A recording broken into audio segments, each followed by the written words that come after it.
کہ ایک شخص کا اعتراض ہے کہ اگر ووٹ گواہی ہے تو 2 عورتوں کا ووٹ ایک مرد کے برابر ہونا چاہیے، لہٰذا ووٹ شرعی شہادت نہیں، اور اگر نہ ڈالا جائے تو کوئی حرج کی بات نہیں. کیا یہ بات صحیح ہے؟ ووٹ کو بالکل ایسے شہادت قرار دینا جیسے ہم کسی کے حق میں ایک شہادت دیتے ہیں کہ یہ عادل ہے، اس طرح تو ووٹ کو گواہی قرار دینا درست نہیں ہے. ووٹ گواہی کی طرح ہے لیکن عین گواہی نہیں ہے، اس پر وہ شہادت والے احکام جاری نہیں ہوتے. لوگ یہ کہتے ہیں کہ ہم جب کسی کو ووٹ دیتے ہیں تو گویا ہم یہ گواہی دے رہے ہیں کہ یہ ملک اور قوم کے لیے مفید ثابت ہوگا، اور گویا یہ عادل ہے، ثقہ ہے، جو بھی ایک شہادت کے الفاظ ہوتے ہیں. تو یہ غلط فہمی ہے لوگوں کی.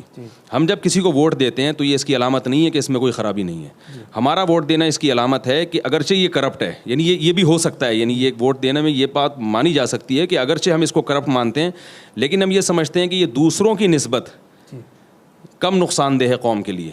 تو اس لیے ہم اس کی سلیکشن کر رہے ہیں کہ 2 چور ہیں، ان میں جو کم درجے کا چور ہے ہم اس کو آگے لانا چاہ رہے ہیں، بشرطے کہ سارے چور ہوں. اگر کوئی چور نہیں ہے تو ایک الگ بات ہے. تو اس کو اس معنی میں گواہی لینا کہ جیسے میں کسی کے بارے میں گواہی دیتا ہوں کہ یہ بالکل کھرا کھوٹ سچا ہے، صادق ہے، امین ہے، اس معنی میں ووٹ گواہی نہیں ہے، لہذا اس پہ وہ شہادت کے احکام جاری نہیں ہوں گے. ہاں گواہی کی طرح ہے، گواہی سے ملتا جلتا ہے اس معنی میں کہ جب میں کسی کو ووٹ دے رہا ہوں تو میں یہ کہتا ہوں کہ میری نظر میں یہ دوسروں سے بہتر ہے. رہا یہ مسئلہ کہ خواتین کا ووٹ 2 کے برابر ہے، تو یہ انتظامی معاملات ہیں.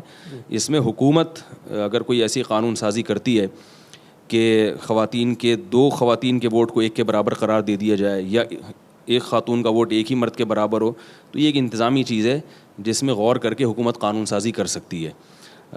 تو اس میں 2 رائے ہو سکتی ہیں لیکن اس کو شہادت پر قیاس نہیں کیا جا سکتا.